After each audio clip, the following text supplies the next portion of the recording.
Bom dia, gratidão a todos. Vamos iniciar a leitura de hoje, o capítulo 42, Autobiografia do Yogi, Últimos Dias com Meu Guru.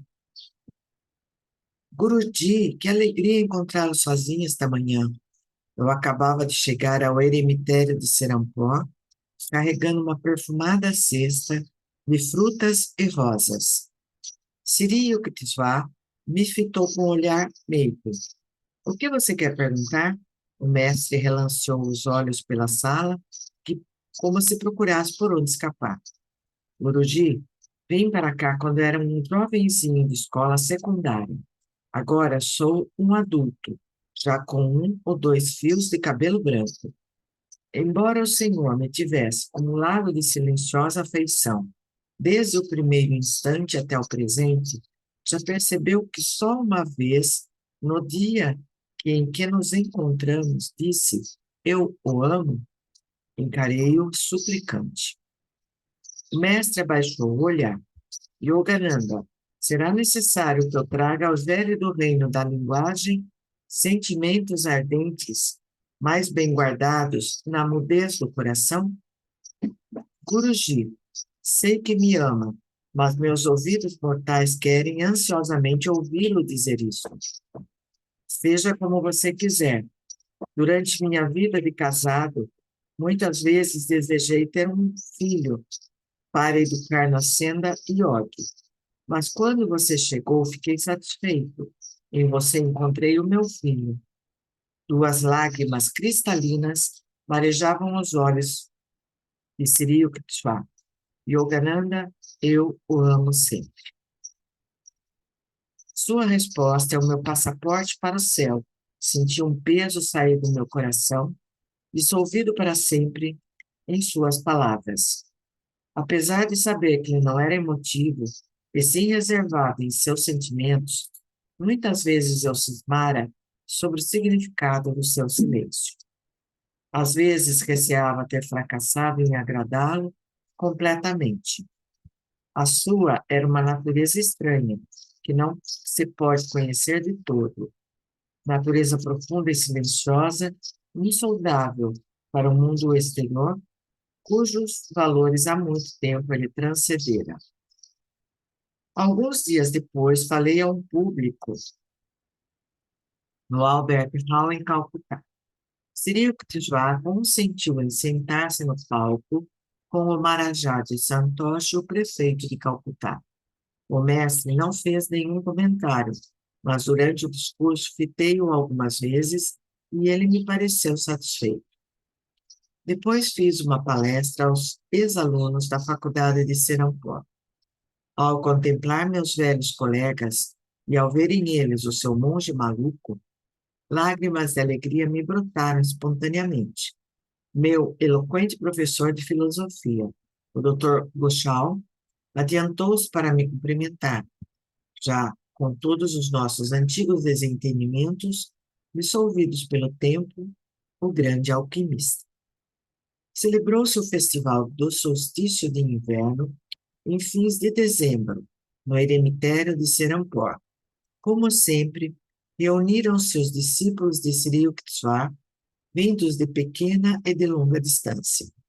Sankirtans, devocionais, solos de voz doce como néctar, de Cristo dá, um banquete servido por jovens discípulos, o discurso profundo e comovente do mestre sob as estrelas, no pátio repleto do ashram. Quantas recordações! Alegres festivais de tempos idos. Naquela noite, entretanto, ia haver algo novo. Yogananda, por favor, dirija-se ao público em inglês. Os olhos do mestre piscavam, brilhantes ao me fazer este pedido duplamente incomum. Lembrava-se ele da situação de apuro em que me vi no navio antes de minha primeira palestra em inglês? Contei a história a meus ouvintes e condiscípulos, terminando com um fervoroso tributo a meu guru. Sua orientação infalível esteve comigo, não só no navio, concluí, mas todos os dias, durante meus 15 anos no vasto e hospitaleiro território da América. Depois de partirem os visitantes, Cyril Kutsar me chamou ao mesmo dormitório onde, uma só vez após um festival semelhante, ele me permitira dormir em sua cama. Nesta noite, meu guru estava sentado ali, tranquilamente, com um semicírculo de discípulos a seus pés. Yogananda, você vai agora para Calcutá? Por favor, volte aqui amanhã. Tenho algumas coisas a lhe dizer. Na tarde seguinte, com poucas e singelas palavras de bênção, Cyril Kutsar conferiu meu título monástico de Paramahansa. Literalmente, Parama, o Supremo, Hansa, cisne. O cisne branco é representado mitologicamente como o veículo ou montaria de Brahma, o Criador. Disse que o Hansa, sagrado, cisne sagrado, tem o poder de extrair apenas o leite da mistura de água e leite, sendo assim um símbolo de discernimento espiritual. A Hansa, ou Hansa, pronuncia-se Honsa, Honsa, significa literalmente, eu sou ele. Estas potentes sílabas sânscritas têm relação vibratória com a inspiração e expiração. Assim, em cada respiração, o homem afirma inconscientemente a verdade do seu ser. Eu sou ele. Bom, Tirukitesvara conferiu o título monástico de Paramahansa. Este título substitui formalmente o seu anterior de Swami, disse ele, enquanto eu me ajoelhava à sua frente. Com um sorriso pensei nos esforços que teriam que fazer meus estudantes ocidentais para pronunciar Paramahansaji, que na verdade muitos não falavam assim, falavam somente Sir para ele, né? E realmente Paramahansaji é mais difícil, né? Agora minha tarefa na Terra terminou. Você precisa continuar. O mestre falou mansamente, com tranquilidade e bondade no olhar. Meu coração palpitava de medo. Por favor, mande alguém para tomar conta do Ashram de Puri, continuou Sri Krishna. Deixo tudo em suas mãos. Você terá êxito em conduzir tanto o barco de sua vida quanto da organização às praias divinas. Em lágrimas eu abraçava seus pés. Ele se ergueu e me abençoou com amor. No dia seguinte, chamei de rancho um devoto, Swami Sebananda, e mandei-o a Puri para responsabilizar-se pelo eremitério. Mais tarde, meu guru discutiu comigo os detalhes legais de seu testamento. Ele queria muito evitar um possível litígio entre os parentes após a sua morte quanto à posse de seus 2 eremitérios e de outras propriedades que desejava fossem legalizadas exclusivamente para fins de caridade. O mestre tomou providências recentemente para visitar Kiderpur, mas acabou por não ir. Amulaya Babu, um condiscípulo, contou-me isto uma tarde. Experimentei um arrepio gelado de premonição. Às minhas insistentes perguntas, Cyril Kutsar apenas respondeu: não irei nunca mais a Kiderpur. Por um momento ele estremeceu como criança assustada. Apego à residência corporal oriundo de sua própria natureza existe em grau mínimo até nos grandes santos, escreveu Patanjali, que é uma passagem nos Yoga Sutras 2.9 de Patanjali. Em alguns dos discursos de meu guru sobre a morte, ele se habituara a acrescentar: assim como um pássaro por longo tempo acostumado à gaiola hesita em abandoná-la quando a porta se abre. Guruji, supliquei-lhe soluçando, não diga isso, nunca pronuncie essas palavras diante de mim. O rosto de Cyril Kutsar suavizou-se num sorriso tranquilo. Embora estivesse próximo de completar 81 anos de idade, parecia forte e bem de saúde. Dia após dia, banhando-me na luz solar do amor de meu guru, silencioso, mas agudamente sentido, banidamente consciente, as várias insinuações que ele dava sobre o iminente abandono de seu corpo. Senhor, o Kumbamela reúne-se esse mês em Allahabad. Apontei ao mestre as datas do Mela no almanaque bengala. Aqui tem uma explicação sobre essas melas, essas festas religiosas. Eu vou ler, tá? Vamos ver. Menciona-se melas religiosos no antigo Mahabharata. O viajante chinês Yuan Xin deixou o relato de um grande Kumbh Mela realizado em Allahabad, em 644 d.C. O Kumbh Mela é realizado a cada 3 anos em Hardwar, Allahabad, Nasik e Ujjain, sucessivamente, voltando a Hardwar para completar o ciclo de 12 anos. Cada cidade tem um Hara, meia, metade Mela, um Harda, Mela, no sexto ano após Kumbha. Assim, Kumbha e Harda Kumbha são realizados em diferentes cidades a cada 3 anos. Yun-Tsing conta-nos que Rasha, rei da Índia do Norte, distribuiu aos monges e peregrinos no Kumbh Mela toda a riqueza acumulada durante 5 anos do tesouro real. Quando Yulren voltou para a China, recusou presentes de joias e ouro oferecidos por Rasha, mas levou consigo, como objetos de maior valor, 657 manuscritos religiosos.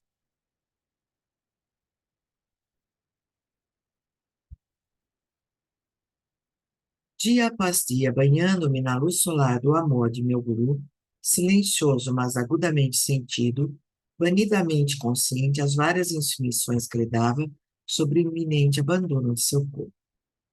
Senhor, o Kumbamela reúne-se este mês em Allahabad. Apontei ao mestre as datas da Mela no almanaque bengala. Você quer mesmo ir? Sem perceber que Sri Yukteswar relutava em deixar que eu me separasse dele, insisti. Uma vez o senhor viu a abençoada figura de Babaji no Kumbha de Allahabad. Pode ser que desta vez eu tenha a sorte de vê-lo. Não creio que eu o encontrará ali. Meu guru então silenciou, não desejando obstruir meus planos. Quando parti para Allahabad no dia seguinte, com um pequeno grupo, o mestre me abençoou silenciosamente, como sempre. Aparentemente, eu continuava sem perceber o que estava implícito na atitude de Siri Yukteswar, porque o Senhor desejava poupar-me da experiência de ser obrigado a presenciar a morte do meu guru, sem nada poder fazer. Sempre aconteceu na minha vida, por ocasião da morte dos entes mais queridos, ter Deus disposto piedosamente que eu estivesse longe da cena. Assim, ele fala que não esteve presente na morte da mãe, do irmão mais velho, da irmã mais velha, e, do mestre e do pai, e muitos entes queridos. Nossa comitiva chegou ao Cumbamela em 23 de janeiro de 1936.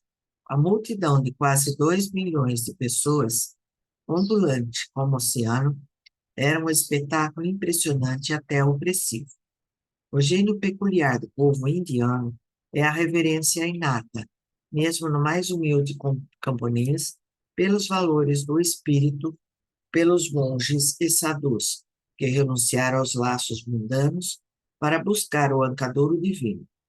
Impostores e hipócritas existem, sem dúvida, mas ainda Índia respeita a todos por amor, aqueles poucos que iluminam o país com bênçãos sublimes.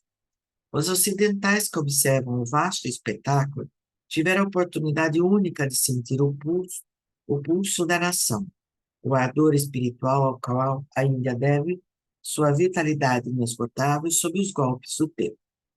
Nosso grupo passou o primeiro dia simplesmente olhando.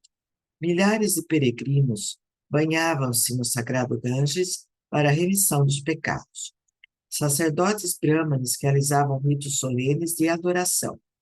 Oferendas devocionais espalhavam-se aos pés de sannyasis silenciosos. Filas de elefantes, cavalos, ajaezados e vagarosos camelos de Rajastão passavam por nós, seguidas por um peculiar desfile religioso de sadhus nus, que agitavam seus cetros de ouro e prata ou suas flâmulas de sedoso veludo.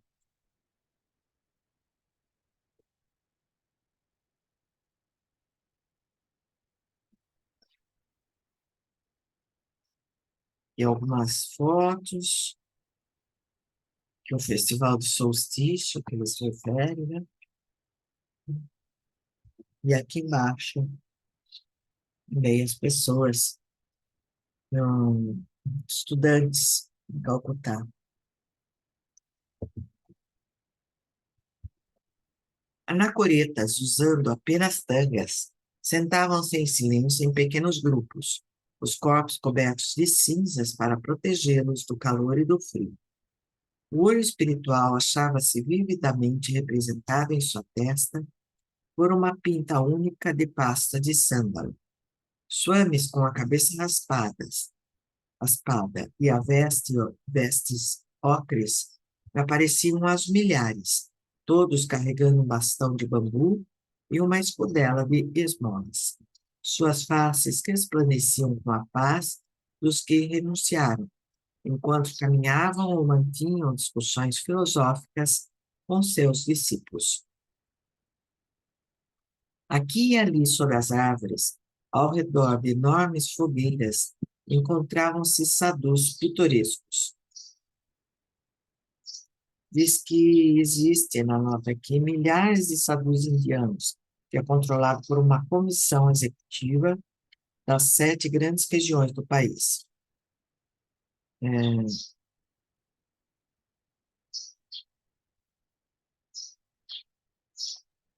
Com, é, Encontrava-se sadhus pitoresco com os cabelos trançados, formando um coque no alto da cabeça.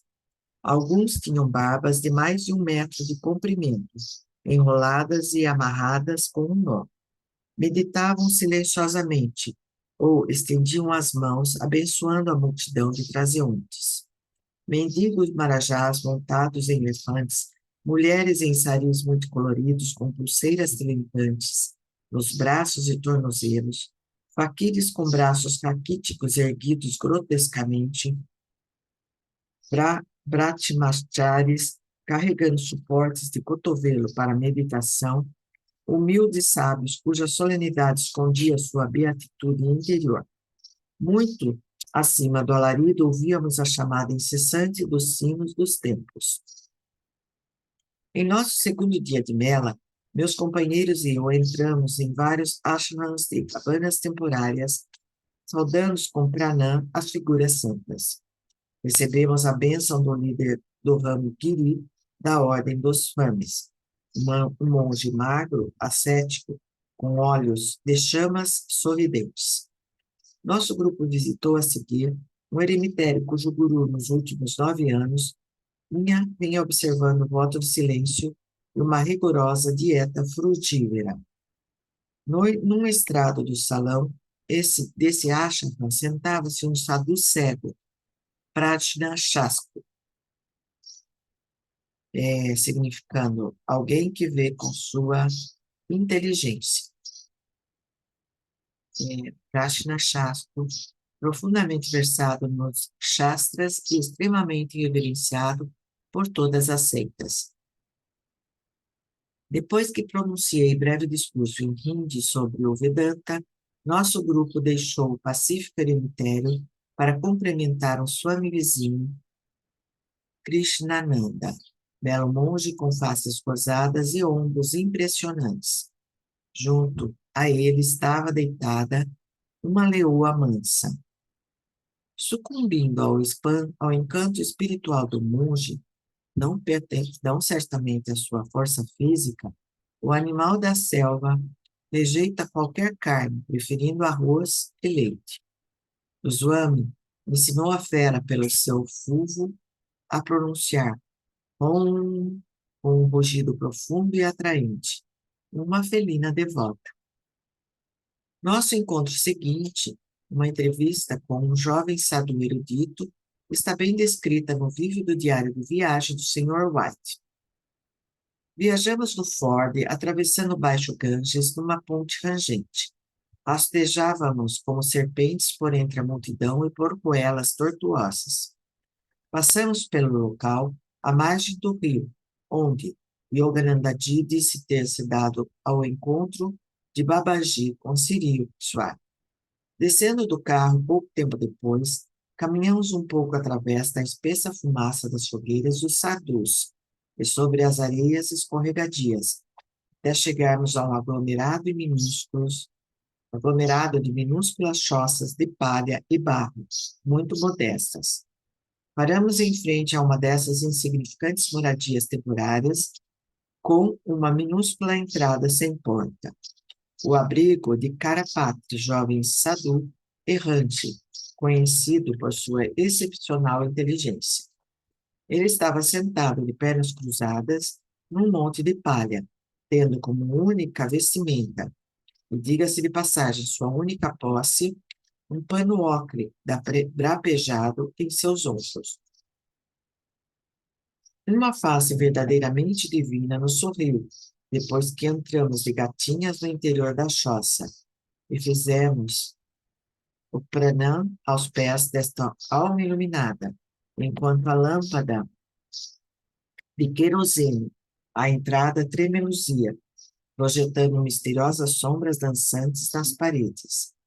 O rosto do Sadhu, especialmente seus olhos e dentes perfeitos, sorriam e reluziam. Eu não podia entender as palavras em hindi, mas sua expressão revelava tudo. Ele estava repleto de entusiasmo, de amor, de glória espiritual. Ninguém poderia enganar-se quanto à sua grandeza.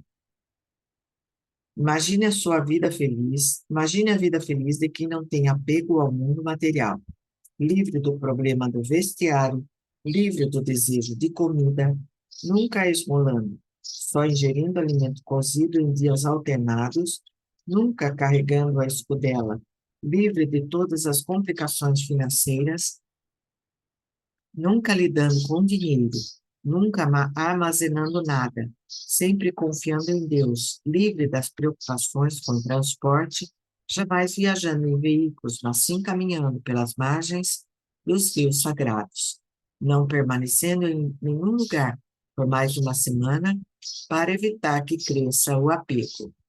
Que alma modesta, invulgarmente versado nos Vedas, tem o grau de mestre em letras e o título de Shastri, mestre das escrituras, pela Universidade de Benares.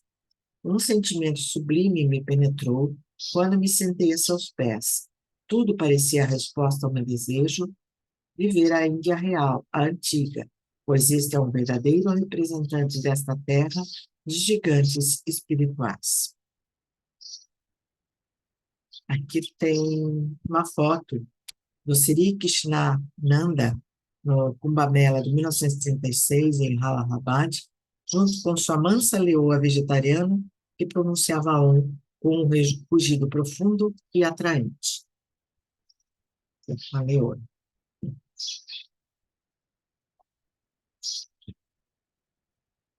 Indaguei a Karapatri sobre sua vida errante. Você não tem nenhuma roupa a mais para o inverno? Não, esta é a suficiente. Não carrega nenhum livro? Não. Ensino de memória às pessoas que desejem ouvir. O que mais você faz? Caminho pelas margens do Ganges. Ao ouvir essas palavras tranquilas, fui tomado de enorme nostalgia pela simplicidade de sua vida. Lembrei-me dos Estados Unidos e todas as responsabilidades que me pesavam sobre os ombros. Não, Yogananda, pensei tristemente por um momento. Nesta vida, Perambular ao longo do Ganges não é para você. Depois de o Sadhu contar algumas de suas realizações espirituais, disparei uma brusca pergunta. Você faz estas descrições baseado na tradição das escrituras ou em sua experiência interior? Metade aprendi dos livros, respondeu com um sorriso franco, e metade de minha experiência.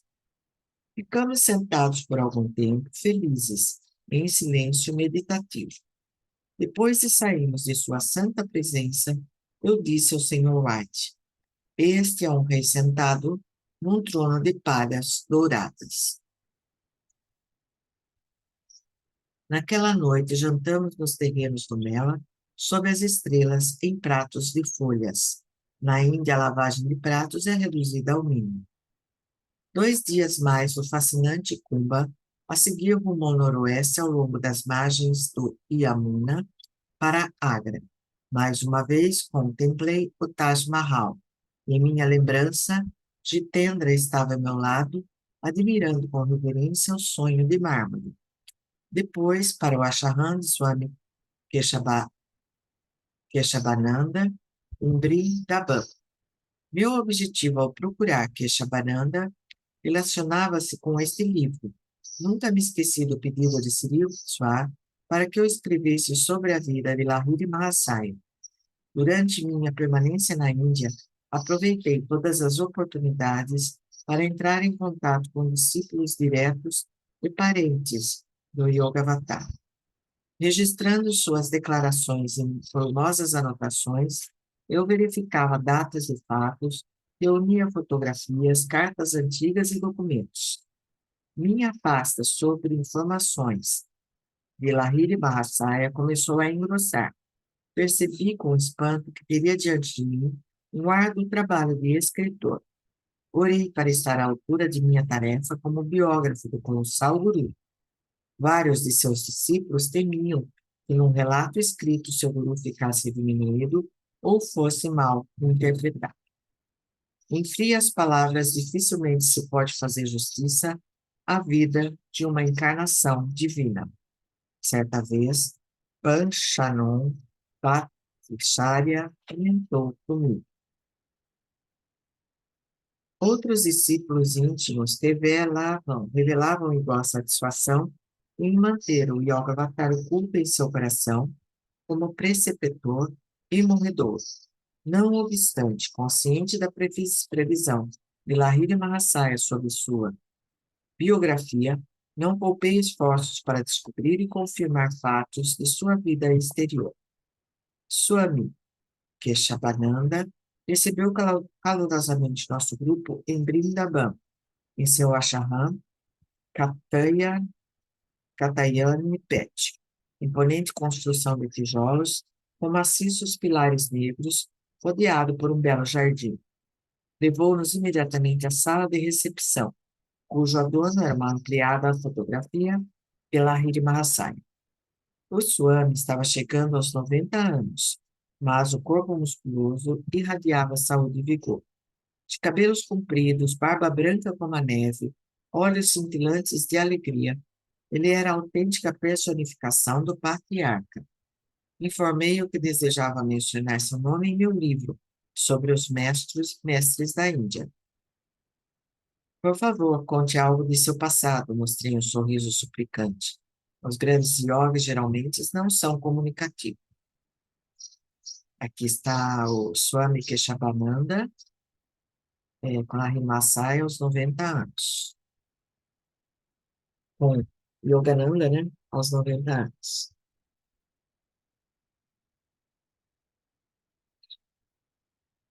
Keshavananda fez um gesto de humildade, quase nada que tenha importância exterior. Praticamente minha vida inteira foi passada nas solidões do Himalaia, viajando a pé de uma caverna silenciosa para outra.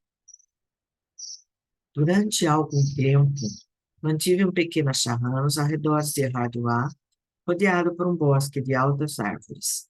Era um lugar tranquilo, pouco viajado, pouco visitado pelos viajantes, devido à ubiquidade das cobras. Swami Keshavananda riu. Mais tarde, uma enchente do Ganges carregou tanto o eremitério como as serpentes. Então, meus discípulos ajudaram-me a construir este Ashram em Vrindavan. Um dos membros do nosso grupo perguntou ao Swami como ele se protegera dos tigres do Himalaia. Keshavananda negou com a cabeça. Naquelas elevadas altitudes espirituais, os animais selvagens raramente molestam os yogis.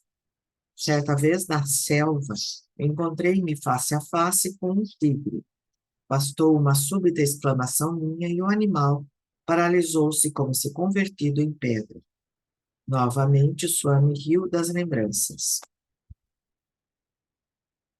Ocasionalmente, eu saía da reclusão para visitar meu guru em Benares. Ele costumava brincar sobre minhas incessantes viagens pelas selvas do Himalaia. Certa ocasião, ele disse: Você tem nos pés a marca do andarilho. Ainda bem que o sagrado Himalaia apresenta extensão bastante para entretê-lo. Aparentemente, há vários métodos de lograr um tigre. Francis Birtes, explorador australiano, contou ter achado nas selvas indianas variadas, belas e seguras. Seu amuleto de segurança era o papel de apanhar moscas. Ele explica.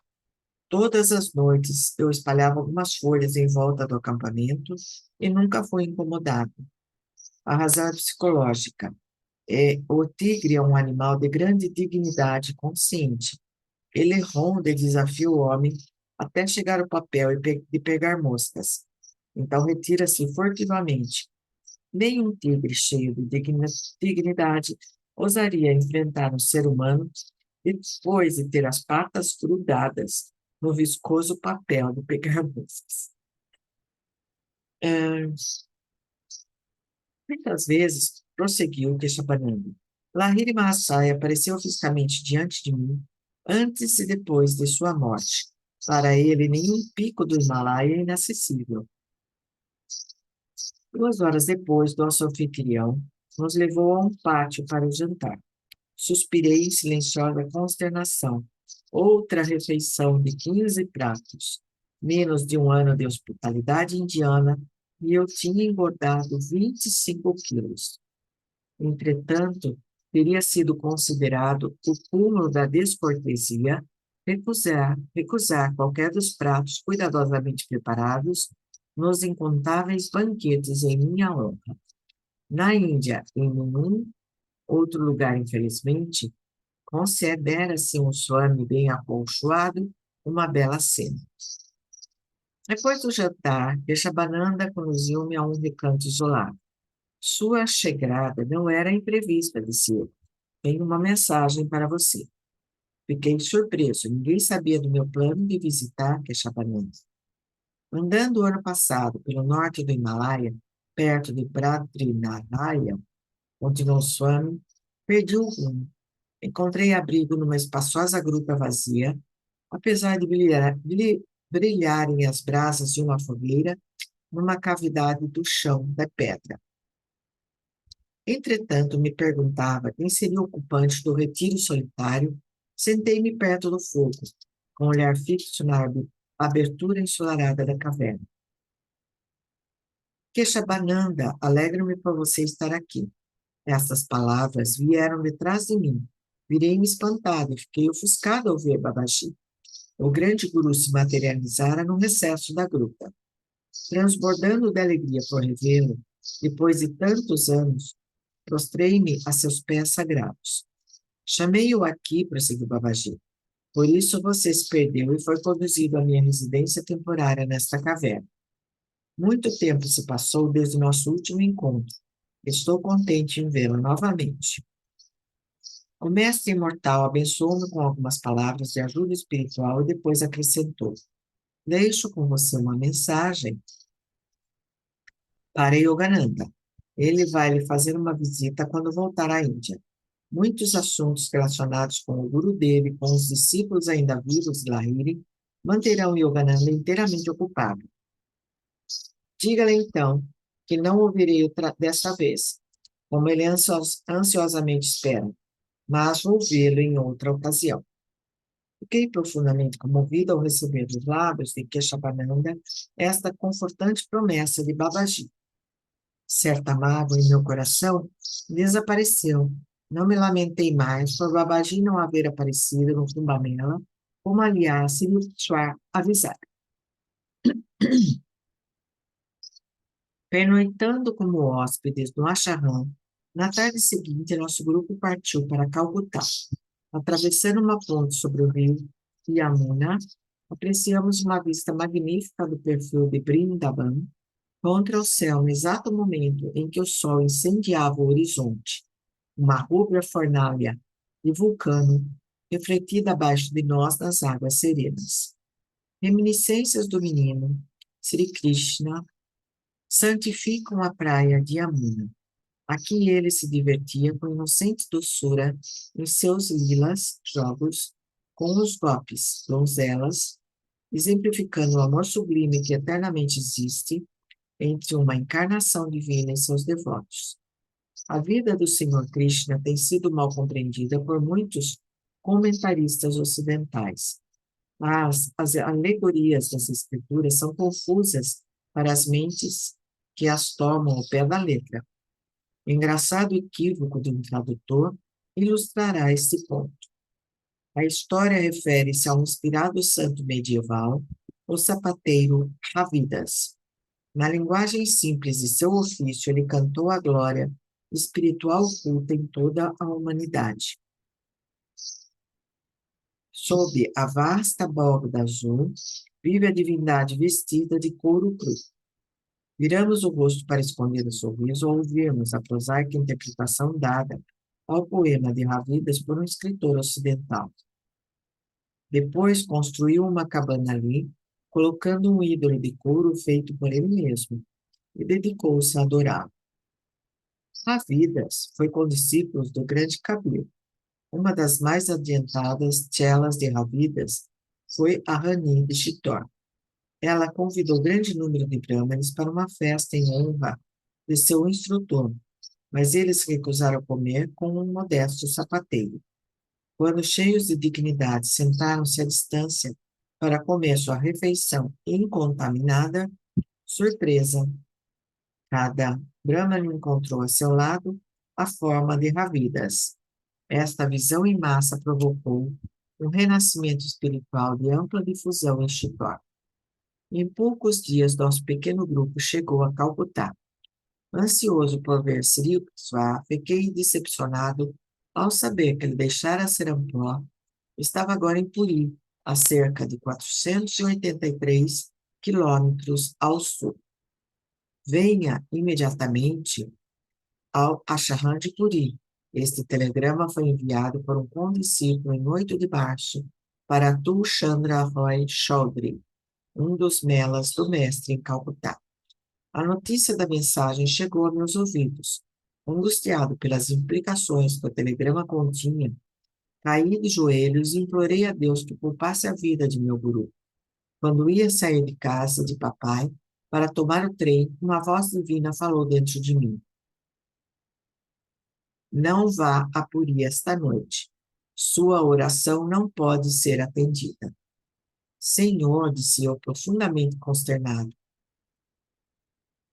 tu não queres entrar num cabo de guerra comigo em Puri, onde terás que dizer não às minhas preces incessantes pela vida do mestre. Precisa ele, então, partir para deveres mais altos por ordem tua? Em obediência à ordem interna, não parti aquela noite para Puri. Na tarde seguinte, saí para tomar o trem. No caminho, às 19 horas, uma negra nuvem astral cobriu repentinamente o céu. Sri Yukteswar abandonou o corpo às 19 horas de 9 de março de 1936. Mais tarde, enquanto o trem rugia em direção a Puri, uma visão de Sri Yukteswar apareceu à minha frente. Ele estava sentado, o semblante muito sério, com uma luz em cada lado. Está tudo consumado, ergui meu braço em súplica. Ele assentiu com a cabeça e depois, lentamente, desapareceu. Ao descer na plataforma da estação de Puri, na manhã seguinte, Ainda esperando contra toda esperança, vi o desconhecido aproximar-se de mim. Já soube que seu mestre se foi e se afastou sem dizer mais nada. Nunca descobri quem era, nem como soube onde me encontrar. Atordoado, cambaleei, apoiando-me ao longo da parede da plataforma, e me dei conta de que, por meios diversos, meu guru estava tentando transmitir-me a devastadora notícia. Fervendo de rebeldia, minha alma era um vulcão. Quando cheguei ao eremitério de Purim, estava à beira de um colapso. A voz interna repetia com ternura: componha-se, acalme-se. Entrei no quarto de Acharan, onde o corpo do mestre, sentado na postura de lótus, parecia incrivelmente vivo, uma personificação da saúde e do encanto pessoal. Pouco tempo antes de abandonar o corpo, meu guru estivera ligeiramente enfermo, com febre, mas na véspera da ascensão para o infinito, o seu corpo se recuperara inteiramente. Por mais que eu contemplasse sua adorada forma, não podia me convencer de que sua vida já não estava ali. Sua pele era lisa e suave. O rosto tinha uma expressão beatífica de tranquilidade. Ele abandonara conscientemente o corpo na hora do místico chamado. O leão de Bengala partiu. Eu chorava aturdido. Em 10 de março, conduzi os ritos solenes. Sri Yukteswar foi sepultado, de acordo com o antigo ritual dos Swamis, no jardim de seu Achavan Puri. Mais tarde, os discípulos chegaram de longe e de perto para prestar homenagens ao seu guru, num ofício em memória no equinócio da primavera. Os costumes funerários hindus exigem a cremação para os chefes de família. Swamis e monges de outras ordens são enterrados e não cremados, embora existam exceções. Considera-se que os corpos dos monges são cremados no fogo da sabedoria quando fazem um voto monástico. O Amrita Bazar Patrika, jornal mais importante de Calcutá, publicou seu retrato e a seguinte notícia: a cerimônia fúnebre Bandara para Srimati Swami Sri Swadhiri Maharaj, aos 81 anos, verificou-se em Puri em 21 de março. Muitos discípulos vieram a Puri para assistir aos ritos. Um dos maiores intérpretes do Bhagavad Gita, Swami Maharaj, foi um dos grandes discípulos de Yogiraj Sri Shyana Charan Lahiri Mahasaya Devidades. Swami Maharaj foi o fundador de diversos centros Yogoda Satsanga, Self-Realization Fellowship, na Índia, e foi o grande inspirador do movimento de yoga levado ao Ocidente por Swami Yogananda, seu principal discípulo. Foram os poderes proféticos de Sri Yukteswar e sua profunda realização que inspiraram Swami Yogananda a atravessar os oceanos e divulgar na América a mensagem dos mestres da Índia. As interpretações de Bhagavad Gita e de outras escrituras por Sri Yukteswar atestam a profundidade de seu domínio da filosofia, tanto oriental como ocidental. Elas são uma prova da harmonia que pode existir entre o Oriente e o Ocidente. Acreditando na unidade de todas as religiões, Sri Swamarajá estabeleceu Sadhu Sabha, Sociedade de Santos, com a cooperação de líderes de várias seitas e credos para a difusão do espírito científico na religião. Na época de sua partida deste mundo, ele nomeou Swami Yogananda, seu sucessor como presidente da Sadhu Sabha. A Índia encontra-se realmente mais pobre hoje, com o desaparecimento de homem tão notável, que todos os que tiveram a sorte de se aproximar dele possam se compenetrar do verdadeiro espírito da cultura e dos sadhana indianos que ele personificou.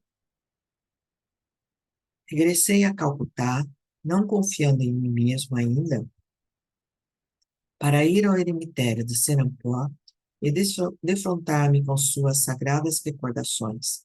Fiz Fiz ver de lá Grafula, o pequeno discípulo de Sri Swá, e tomei as providências para seu ingresso na escola de Rush.